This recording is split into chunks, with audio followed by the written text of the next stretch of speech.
تو اس لیے ایسے بندے کو پہلے ہی سسٹم سے فارغ کر دیا جاتا ہے تاکہ وہ آگے چل کے کوئی رکاوٹ نہ بن سکے. تو جسٹس اعجاز الاحسن صاحب بھی ایسے ہی ایک شخص تھے کہ جن کے بارے میں یہ کہا جا سکتا تھا کہ انہوں نے ملٹری ٹرائلز، ملٹری اسٹیبلشمنٹ نے تو واضح آ کے آن اسکرین کہا ہوا ہے، ISPR کی طرف سے یہ اسٹیٹمنٹ ہے کہ وہ ملٹری ٹرائلز کریں گے ان کے جو 9 مئی کے واقعات میں ملوث تھے. اب یہ معاملہ جب سپریم کورٹ میں آیا تو 5 رکنی بینچ نے اس پٹیشن کے اوپر اس کو کالعدم قرار دے دیا کہ بالکل بھی ملٹری ٹرائلز میں سویلینز کا ٹرائل نہیں ہو سکتا. تو اس بات کے اوپر ایک طوفان اٹھا اور اس کے بعد ہم نے دیکھا کہ نہ تو اس حکم پر عمل درآمد ہوا بلکہ اس کے خلاف پٹیشن بھی آ گئی کہ ملٹری ٹرائلز کو بحال کیا جائے. اور اب آپ دیکھ سکتے ہیں کہ وہ تمام ججز جو اس فیصلے میں شامل تھے ان کے گرد گھیرا تنگ کیا جا رہا ہے، شکنجہ کسا جا رہا ہے. خبریں یہی آ رہی ہیں کہ مظاہر اکبر نقوی صاحب جو ہیں، ایک تو وہ بھی PMLN کو بھی ناپسند تھے، پھر ان کے کرپشن کے کیسز کے ریفرنسز دائر کیے گئے، پھر ان کے اوپر پریشر بڑھایا گیا اور پھر الٹیمیٹلی انہوں نے ریزائن کرنا مناسب سمجھا. سپریم جوڈیشل کاؤنسل میں ان کے خلاف آلریڈی کاروائی چل رہی تھی لیکن وہ کل ریزائن کر کے گھر چلے گئے. اس کے اوپر بہت سارے لوگوں نے اپنے اپنے طور پر تنقید بھی کی، تعریف بھی کی. کچھ نے کہا کہ بھئی ٹھیک ہے، جب آپ کو نظر آ رہا ہے کہ آپ کو انصاف نہیں ملے گا تو پھر ایسی جگہ پہ کیس لڑنے کا فائدہ ہی کیا. اور کچھ لوگوں نے کہا کہ اگر آپ واقعی صاف تھے تو آپ کیس لڑتے. تو میں نے کل بھی یہ بات کی تھی کہ ہر کسی کی اپنی کیپیسٹی ہوتی ہے. کچھ لوگ فائٹنگ سپرٹ رکھتے ہیں. اب ہر کوئی عمران خان کی طرح تو نہیں ہوتا کہ آخری بال تک کھیلے. کچھ لوگ جلدی ہمت ہار جاتے ہیں. تو بالکل اسی طرح مظاہر اکبر نقوی صاحب جہاں تک ریزسٹ کر سکتے تھے انہوں نے کیا ہوگا. الٹیمیٹلی وہ سائڈ پر ہو گئے.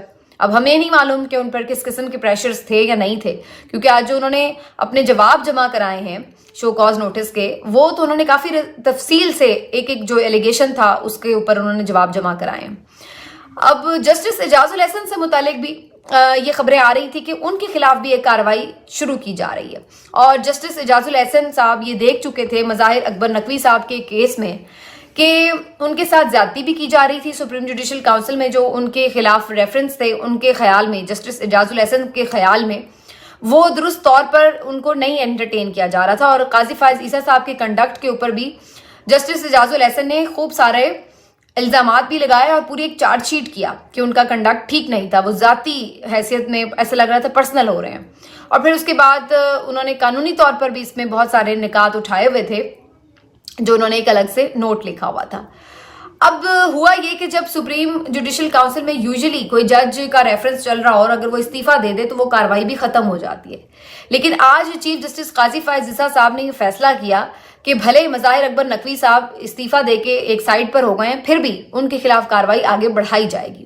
استعفیٰ دینے کے بعد بھی جج صاحبان کو مراعات، پینشنز، نوکر چاکر، کافی جو دیگر فیسلٹیز ہوتی ہیں وہ ملتی رہتی ہیں. تو اگر کوئی استعفیٰ دے کے چلا جاتا ہے مطلب کہ اس کو پھر کوئی سزا نہیں ملے گی اور وہ اسی طرح سے چیزیں انجوائے کرتا رہے گا. تو چیف جسٹس قاضی فائز صاحب کے ریمارکس یہ تھے کہ اس طرح تو کوئی بھی کرپشن کرے، چوری کرے، کوئی بھی ملک کو، ادارے کو نقصان پہنچائے اور صرف ایک استعفیٰ دے کے وہ گھر چلا جائے تو اس کی تو پھر بھی وارے نہیں آ رہے ہیں کہ وہ تو سب کچھ اپنا سٹیٹس انجوائے کرتا رہے گا. تو انہوں نے کہا کہ نہیں جی، کاروائی آگے بڑھائی جائے گی بھلے وہ استعفیٰ دے کے چلے بھی گئے. جسٹس اعجاز الاحسن صاحب یہ سب چیزیں دیکھ بھی رہے تھے اور آگے خبریں ان کو یہ بھی مل رہی تھی کہ ان کے خلاف بھی کوئی ریفرنس جو ہے تیار کیا جا رہا ہے. حامد میر صاحب تو خیر اس پہ بہت کلیئر ہے کہ جی بہت سارا کچھ تھا ان کے خلاف، لیکن بہرحال ابھی تک سامنے تو نہیں آیا تھا. جو کوئی پہلی شکایت آئی تھی، ایک شکایت پہلے آ چکی ہے ان کے خلاف، وہ تو وہیں پہ قاضی فائز صاحب نے خود ہی رد کر دی تھی. تو فی الحال تو کوئی نئی شکایت ان کی نہیں آئی ہوئی. اگر کوئی آگے پلان کیا جا رہا تھا تو یقیناً انہیں بھی پتا ہوگا اس چیز کا. لیکن قصہ مختصر یہ کہ وہ تمام جج صاحبان جو اس وقت ہوا کے دوسری طرف کھڑے ہیں، ان جج صاحبان کے لیے حالات اچھے نہیں ہیں. اور تیسری اس میں جو چیز ہے، جو رؤف حسن صاحب نے PTI کے جو سیکرٹری اطلاعات ہیں انہوں نے TV پروگرام میں بتائی. انہوں نے کہا کہ جسٹس اعجاز الاحسن کے قریبی ذرائع کے مطابق جسٹس صاحب نے استعفیٰ اس لیے دیا ہے کہ قاضی فائز عیسیٰ صاحب کے ساتھ ان کا کام کرنا تقریباً ناممکن ہو گیا تھا. اور ان کا پوائنٹ آف ویو یہ تھا کہ قاضی صاحب بالکل آئین سے روگردانی کر رہے ہیں، اس لیے ان کے ساتھ کام کرنا ممکن نہیں رہا. تو اس لیے وہ پھر سائڈ پر ہو گئے، انہوں نے استعفیٰ دے دیا. بہرحال تینوں میں سے وجہ کچھ بھی ہو، کیا وہ کارروائی سے اپنے خلاف ڈر گئے یا وہ واقعی اصول پسند جج تھے, اس ماحول میں گھٹن میں کام نہیں کرنا چاہتے تھے, یا پھر ان کو کوئی اس طرح کی دھمکی دی گئی ہے یا کوئی اس طرح کے تھریٹس تھے ان کو کہ جس کے بعد انہیں لگا کہ انہیں سائیڈ پہ ہو جانا ہے. وجہ کچھ بھی ہو, یہ تو نہیں ہے کہ انہوں نے ہنستے مسکراتے اپنی مرضی سے استعفیٰ دیا. یقیناً ان کے گرد ایسے حالات پیدا کیے گئے ہیں کہ انہوں نے یہ استعفیٰ دیا ہے. اس سے اثرات کیا ہوں گے؟ 2-3 میری گزارشات ہے. پہلے تو پی ٹی آئی کے لیے بڑا افسوسناک یہ معاملہ ہوگا, کیونکہ پی ٹی آئی کو امید یہ تھی کہ 7-8 مہینے قاضی فائز عیسیٰ صاحب کے ہیں, اس کے بعد وہ ریٹائر ہو جائیں گے, اگلے جج اعجاز الاحسن صاحب چیف جسٹس بنیں گے, تو ان کو امید تھی کہ وہ ان کے دور میں کچھ نہ کچھ انہیں ضرور فیصلے ان کے حق میں بھی آ سکیں گے, انصاف بھی ہو سکے گا ان کے ساتھ. کیونکہ ابھی تو ایک جو جانبداری ہے چیف جسٹس قاضی فائز عیسیٰ کی, وہ تو ساری دنیا دیکھ رہی ہے. تو ابھی کے چیف جسٹس سے تو انہیں کوئی امید نہیں ہے, لیکن آگے کے لیے ان کی امید تھی کہ چلیں تھوڑا ٹائم ہے, لیکن دوسرے چیف جسٹس آئیں گے تو کچھ بہتری ہوگی. تو ایک تو وہ امید ٹوٹی ہے یقینی طور پر. دوسرا, بہت سے لوگوں کو یہ شکوہ رہا کہ بھائی جب جج صاحبان کے کھڑے ہونے کا وقت تھا, بھائی ٹھیک ہے اسٹیبلشمنٹ آپ کے خلاف تھی تو آپ بھی کھڑے ہوتے, آپ بھی ڈٹے رہتے. وہ بھی تو پڑا ہوا ہے جیل میں, وہ بھی تو بیٹھا ہوا ہے, اس کو کیا نہیں اس کے ساتھ کیا گیا. اس کو قتل کرنے کی کوشش کی گئی ہے, اس کی پارٹی توڑی گئی ہے, اس کی فیملی کے اوپر حملے کیے گئے ہیں, اس کا گھر توڑا گیا ہے, اس کے اوپر ذاتی طور پر کتنا کیچڑ اچھالا گیا, ہر حرکت تو اس کے ساتھ کی گئی ہے, لیکن وہ تو کہیں کمپرومائز نہیں ہوا. اب 6 مہینے سے جیل میں پڑا ہے تو پڑا ہے, تو وہ تو نہیں ٹوٹا. تو آپ بھی کھڑے ہوتے, کوئی 2-4 تو اس کے ساتھ گٹس والے بندے کھڑے ہوں تو بات بھی بنے کہ کوئی سسٹم میں تبدیلی آئے. لیکن اگر ہر کوئی ہتھیار ڈال دے گا تو پھر اکیلا وہی اس کا مطلب ہے کہ صرف پوری قوم کی جنگ لڑ رہا ہے, آئین اور قانون کی جنگ لڑ رہا ہے. تو لوگوں کا یہ بھی ایک اس کے اوپر تاثر بنتا ہے. لیکن اگین وہی بات ہے کہ ہر کوئی عمران خان پھر اسی لیے کوئی ایک ہی ہوتا ہے نا. پھر ہر کوئی عمران خان اگر بن جائے, ہر کوئی کھڑا ہونے والا, ہر کوئی چیزوں کو اسی طرح لڑنے والا بن جائے, تو پھر عمران خان کیسے بنے. تو یہ بات ہے. اب باقی جسٹس اعجاز الاحسن صاحب کا جیسے میں نے کہا کہ مجھے تو پرسنلی ہوا کہ وہ ایک قابل جج تھے, ان کو ہونا چاہیے تھا. لیکن اس ساری صورتحال میں یہ بھی نظر آ رہا ہے کہ مزید بھی جو باقی جج صاحبان ہیں جو ملٹری کورٹس کے ٹرائل میں بینچ کا حصہ تھے اور انہوں نے ملٹری ٹرائلز کے خلاف فیصلہ دیا, چاہے اس میں جسٹس منیب اختر صاحب ہوں, جسٹس یحییٰ آفریدی صاحب ہوں یا جسٹس عائشہ ملک صاحبہ ہوں, یہ تمام جج صاحبان کے لیے بھی شاید حالات ابھی آنے والے دنوں میں اچھے نہیں ہوں گے اور شاید ان کے اوپر بھی پریشر بڑھے. لیکن اگر ایسی صورت میں ہوگی تو اور یہ میرا خیال ہے ایک عدالتی بحران میں تبدیل ہو جائے گی صورتحال. کیونکہ اگر 6-8 جج اکٹھے ہی استعفیٰ دے دیتے ہیں تو یہ تو ایک عدم اعتماد ہے اپنے چیف کے اوپر کہ آپ اپنے معاملات کو ہاؤس کو آرڈر میں نہیں لا سکے. یہی خطرہ, یہی تنقید, یہی خدشات عمر عطا بندیال صاحب کے حوالے سے تھے کہ جی آپ اپنا ہاؤس آرڈر میں نہیں لا سکے. تو چیف جسٹس قاضی فائز عیسیٰ صاحب کے ہوتے ہوئے تو 2 مہینے کے اندر یہ صورتحال ہو گئی کہ ججز آپ کے نیچے کام کرنا پسند نہیں کر رہے. اتنی شدید ڈویژن ہو گئی ہے اور اتنی شدید قسم کی اب ایک اس میں ریسٹ لیسنس نظر آ رہی ہے وکلا برادری میں. اور آپ دیکھیں گے کہ آئندہ آنے والے دنوں میں اگر ایک آدھ استعفیٰ اور آتا ہے تو یہ چیز بڑھے گی. ابھی میں سن رہی تھی لاہور بار کی جو نائب صدر ہیں ربیہ باجوہ صاحبہ, انہوں نے تو چیف جسٹس قاضی فائز عیسیٰ صاحب سے استعفے کی ڈیمانڈ کر دی ہے کہ اگر آپ رول آف لاء کی بات نہیں کرتے, اگر آپ آئین کے مطابق نہیں چلتے تو آپ استعفیٰ دیں. تو یہ تحریک جو ہے اگر شروع ہوتی ہے تو یہ پریشر بڑھے گا. اتنا آسان نہیں ہوگا کہ آپ عدالتی بحران کو اس طریقے سے اگنور کر دیں. لیکن دیکھتے ہیں آنے والے دنوں میں کیا ہے. شنید یہی ہے کہ مزید استعفے پیچھے آ رہے ہیں. اب آ جاتے ہیں جی اس بات کے اوپر کہ مراد سعید صاحب کی جو آڈیو ایک سامنے آئی ہے. مراد سعید صاحب بہت عرصے سے روپوش ہیں اور پچھلے 2-1 مہینے سے تو ان کا کوئی پیغام وغیرہ بھی سامنے نہیں آ رہا تھا. کافی لوگ ان کے بارے میں خیریت سے متعلق کافی تشویش میں تھے. بہرحال انہوں نے 2-1 دن پہلے ایک ٹویٹ کیا تھا, لیکن اس میں خیر وہ ایک انہوں نے یعنی ایک چھوٹی سی ویڈیو ہی اپلوڈ کی تھی. اب انہوں نے جو ایک آڈیو میسج دیا ہے وہ بڑا امپورٹنٹ ہے. اصل میں کہانی یہ ہوئی کہ مراد سعید صاحب کے جو نامینیشن پیپرز تھے, کاغذات نامزدگی تھے, وہ ریجیکٹ کر دیے گئے تھے اور اپیل میں بھی ریجیکٹ ہو گئے. تو اس کے بعد پارٹی کی طرف سے یہ فیصلہ کیا گیا کہ ان کے حلقے سے ان کے والد صاحب کو ٹکٹ دے دیا جائے. مراد سعید کے والد جو ہیں وہ الیکشن کانٹیسٹ کریں. تو یہ خبریں آ رہی تھی کہ ان کو ٹکٹ دیا جائے گا. ابھی تو خیر حتمی فہرست شامل آنی تھی, اب تو شاید جب آپ دیکھ رہے ہو تو آ چکی ہو, لیکن ابھی میں اس کے اوپر بات نہیں کروں گی جب تک میں خود نہ دیکھ لوں. لیکن خبریں یہی تھی کہ جی ان کے والد کو ٹکٹ دیا جا رہا ہے. تو اس کے حوالے سے مراد سعید صاحب نے ایک نامعلوم مقام سے پیغام جاری کیا اور انہوں نے کہا کہ ہماری تو ساری جدوجہد ہی موروثی سیاست کے خلاف ہے.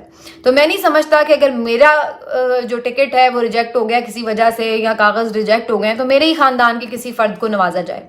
بالکل نہیں. صرف اس لیے میرے والد کو ٹکٹ دیا جا رہا ہے کہ جی وہ مراد سعید کا والد ہے, تو یہ تو کوئی آپ کا میرٹ نہ ہوا.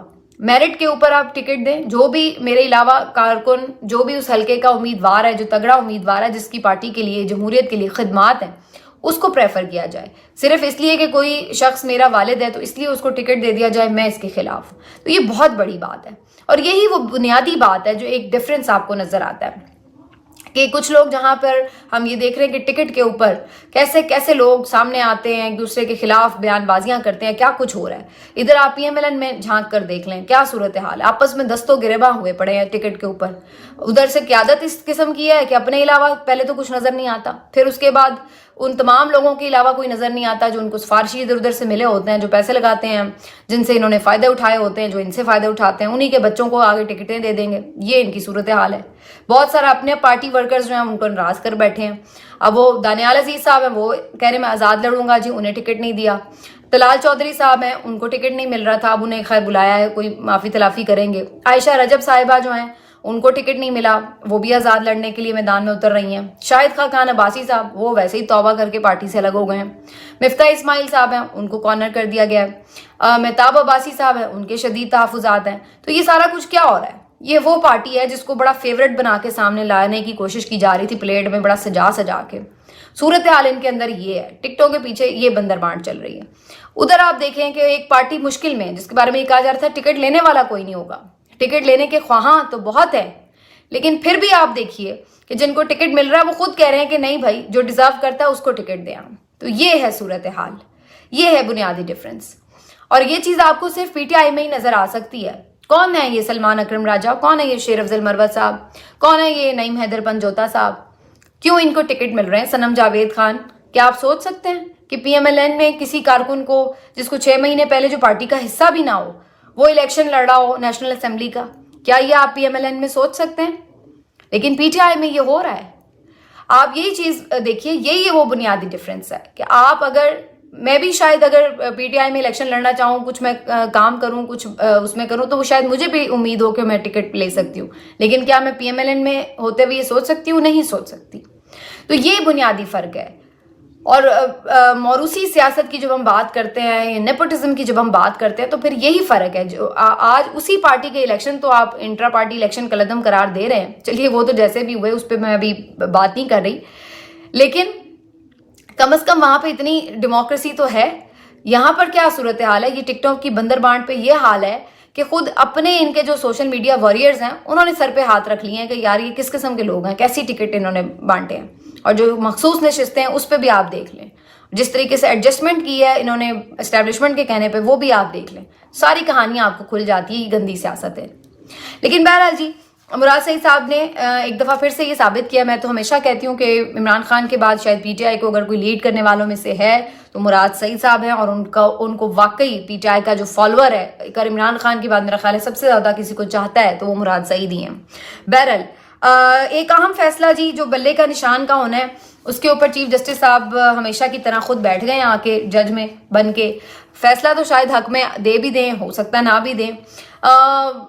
جو ٹریک ریکارڈ ہے وہ تو یہی بتاتا ہے کہ پی ٹی آئی کے تو خلاف ہی انہوں نے فیصلہ دینا ہے. لیکن کہیں کہیں یہ خیال بھی آتا ہے کہ اتنا کمزور کیس ہے تو شاید کوئی اپنی تھوڑی بہت ساکھ بحال کرنے کے لیے دے بھی دیں حق میں فیصلہ. تو ابھی بڑا عجیب و غریب سا ہی اسٹیٹس ہے, اس لیے کچھ کہہ نہیں سکتے. لیکن خبریں یہ بھی ہیں کہ جی بلے کا نشان بیلٹ پیپر پہ نہیں ہوگا, یہ بات تو پی ایم ایل این کو بار بار کرا دی گئی ہے. اور ابھی جو الیکشن کمیشن پاکستان کی طرف سے لسٹ بھی جاری کی گئی ہے اس میں بھی بلے کا نشان تو بہرحال کسی کو نہیں دیا گیا. تو یا تو وہ اس انتظار میں ہے کہ جو فیصلہ آ جائے پھر دیں, یا پھر انہیں پہلے سے ہی پتا ہے کہ جی فیصلہ کیا آنا ہے, تو اس لیے انہوں نے اتنا تردد ہی نہیں کیا کہ اس میں لسٹ میں فی الحال بھی بلے کا نشان ڈال دیتے. بھئی آپ ابھی تو ڈال دیں, جب اگر فیصلہ خلاف آ جاتا پی ٹی آئی کے تو پھر آپ نکال دیتے. لیکن آپ اس سے اندازہ لگا لیں کہ وہ کتنے پارٹی بن کے بیٹھے ہوئے. تو اس کے اوپر تو خیر میں نے پچھلے ویلاگ میں تفصیل سے بات کی ہے. تو بہرحال جی بڑا امپورٹنٹ دن ہے اگلا. میں نے پچھلے بھی آپ کو 2-3 دن پہلے ویلاگ میں کہا تھا کہ اگلے چند دن بڑے فیصلہ کن ہیں پاکستان میں, اور 15 جنوری تک کافی چیزیں جو ہیں وہ کلیئر ہونے جا رہی ہیں. تو یہ جو ہفتہ ہے یہ سارا اسی طرح ہی آپ دیکھیں گے کہ ہلچل میں ہی رہے گا. ملتے ہیں آپ سے اگلے ویلاگ میں. اپنا خیال رکھیے. اللہ حافظ.